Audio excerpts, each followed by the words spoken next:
Assalamu alaikum everyone, welcome to Vocabgram. You learn English with easy lessons and today's requested word is context. It was requested by Babundra Singh and Babundra Singh, here's your lesson. देखिए, context जो है ये एक noun है और इसका मतलब होता है circumstances, conditions or background information surrounding a particular event, situation or statement which helps to give it meaning or clarity. किसी भी बात का सियाको सबाक क्या है या उसका पस मंजर क्या है उसको उस बात का कॉन्टेक्स्ट कहेंगे.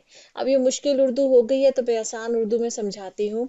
जैसे इसका मीनिंग जो लिखा हुआ है, कोई बात है, कोई पर्टिकुलर इवेंट है या सिचुएशन है या कोई स्टेटमेंट है, उसके बैकग्राउंड में क्या चल रहा था वो उस बात का या उस इवेंट का या उस सिचुएशन का कॉन्टेक्स्ट कहलाता है, जिसको आप कह सकते हैं पिछली बात.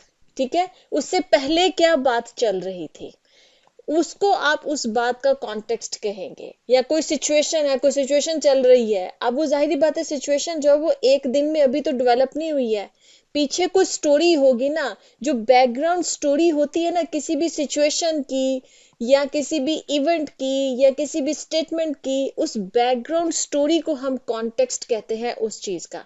आपने बहुत कॉमनली सुना होगा, जो सेलिब्रिटीज होते हैं वो अक्सर ये बोलते हैं, अब मेरी इस बात को ना आउट ऑफ कॉन्टेक्स्ट इन लोगों ने कोट कर दिया है, मेरा ये मतलब नहीं था. अक्सर वो जर्नलिस्ट के ऊपर या जो मीडिया हाउसेस होते हैं उनके ऊपर वो ये ब्लेम करते हैं. उनके कहने का मतलब ये होता है कि मैंने किसी इंटरव्यू के दौरान में ये बात कही और इंटरव्यू में पीछे एक पूरी बात चल रही थी, उस बात को करते करते दरमियान में मैंने ये लफ्ज या ये स्टेटमेंट या ये जुमला बोला और सिर्फ इस जुमले को पकड़ लिया गया और पीछे जो पूरी बात चल रही थी उसको छोड़ दिया गया और उस जुमले को हेडलाइन बनाकर पूरी कंट्रोवर्सी बना दी गई.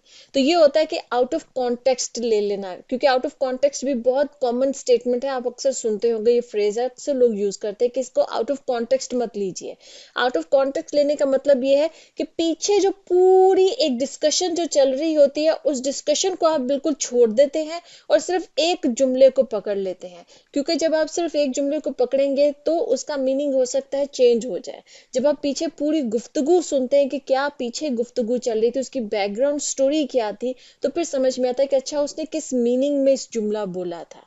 ठीक है, किस पस मंजर में, किस सियाको सबाक में उसने ये जुमला बोला था. इसको कहते हैं आउट ऑफ कॉन्टेक्स्ट होना. ठीक है ना. इसी तरह से जैसे आप कभी हिस्ट्री वगैरह पढ़ रहे हो तो वहां पर भी अक्सर लिखा जाता है कि इस बात का कुछ, जैसे कोई कहे कि जी कोई इवेंट हुआ हिस्ट्री में, तो अक्सर कहते हैं ना कि इसका हिस्टोरिकल कॉन्टेक्स्ट क्या है. मीन्स कि ये जो इवेंट हुआ था इसके पीछे के हालात क्या थे जिसकी वजह से ये इवेंट हुआ. जैसे कोई जंग हुई होती है हिस्ट्री में या कोई इवेंट हुआ तो उसके पीछे के क्या हालात है जिसकी वजह से सिचुएशन बनी और उन दो मुल्कों में जंग हो गई, उसको कहेंगे कि उस इवेंट का उसका हिस्टोरिकल कॉन्टेक्स्ट क्या था. ठीक है, तो आई होप के कॉन्टेक्स्ट समझ में आ गया होगा. किसी भी बात का, किसी सिचुएशन की, किसी इवेंट की बैकग्राउंड स्टोरी जो होती है ना, कि उससे पहले क्या क्या इवेंट हो रहे थे, क्या क्या चल रहा था, क्या हालातों वाकयात थे, वो तमाम जो होते हैं ना वो उस एक इवेंट का, उस एक सिचुएशन का, उस एक स्टेटमेंट का कॉन्टेक्स्ट कहलाता है. और अगर आप बैकग्राउंड स्टोरी को छोड़ दें, जो बैकग्राउंड में हालातों वाकयात है या जो भी डिस्कशन हुई है उसको छोड़ दे और सिर्फ उस एक स्टेटमेंट को पकड़ लें या सिर्फ उस एक सिचुएशन को पकड़ लें, तो फिर इसका मतलब है कि आपने आउट ऑफ कॉन्टेक्स्ट वो बात ली है. तो आई होप कि आपको दोनों बातें क्लियर होंगी. कॉन्टेक्स्ट का मतलब भी समझ में आ गया और आउट ऑफ कॉन्टेक्स्ट का मतलब भी समझ में आ गया. अब जैसे इसका सेंटेंस देख लेते हैं. To fully understand the joke you need to know the cultural context. देखिए, हर कल्चर में ना, हर मुल्क के अंदर, हर इलाके के अंदर अपने कल्चर से रिलेटेड कुछ जोक्स होते हैं जो सिर्फ उस वहां के रहने वाले लोगों को ही समझ में आते हैं. या आप सब इस बात से रिलेट कर सकते होंगे. और अगर कोई बाहर का इंसान आ जाए और उसके सामने वो जोक क्रैक किया जाए तो उसको समझ में नहीं आएगा. क्यों?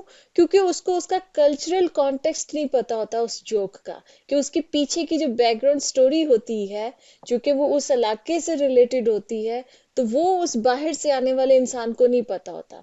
अक्सर आप इंग्लिश टॉक शोज देखें, वहां पर अगर वो कोई जोक क्रैक करते हैं तो अक्सर हमें समझ में नहीं आती, हम नॉन नेटिव्स को नहीं समझ में आती. क्यों? क्योंकि हमें उनके कल्चरल कॉन्टेक्स्ट, उस जोक का जो कल्चरल कॉन्टेक्स्ट है जो उनके मुल्क से रिलेटेड है वो हमें नहीं पता होता. एंड वाइस वर्सा, उन लोगों को हमारे जो जोक्स हैं वो समझ में नहीं आएंगे, इवन दो वो अगर हमारी लैंग्वेज समझ भी लें, उन्हें उर्दू या हिंदी समझ भी आ रही हो, लेकिन हम कोई जोक्स उनके सामने क्रैक करेंगे जिनका कि हमारे रीजन से कोई कल्चरल उसका जो है कॉन्टेक्स्ट बनता होगा, तो उनको समझ में नहीं आएगी क्योंकि वो उसकी बैकग्राउंड स्टोरी नहीं समझते होंगे। ठीक है, तो इससे भी बड़े अच्छे तरीके से इस एग्जाम्पल से भी कॉन्टेक्स्ट का मीनिंग समझ में आया। एक और एग्जाम्पल देख लेते हैं।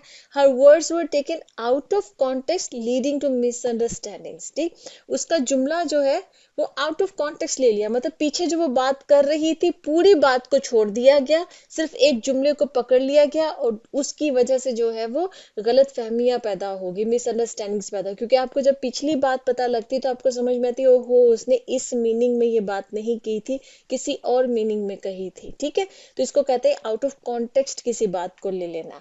तो आई होप कि आपको कॉन्टेक्स्ट का मतलब समझ में आ गया होगा। ऐसे ही कोई और वर्ड है जो आप चाहते हैं मैं आपको एक्सप्लेन करूं, आप कमेंट्स में पूछ सकते हैं, इंशाल्लाह आपके लिए फिर मैं लेसन्स लेती आऊंगी। ओके जी, अल्लाह हाफिज।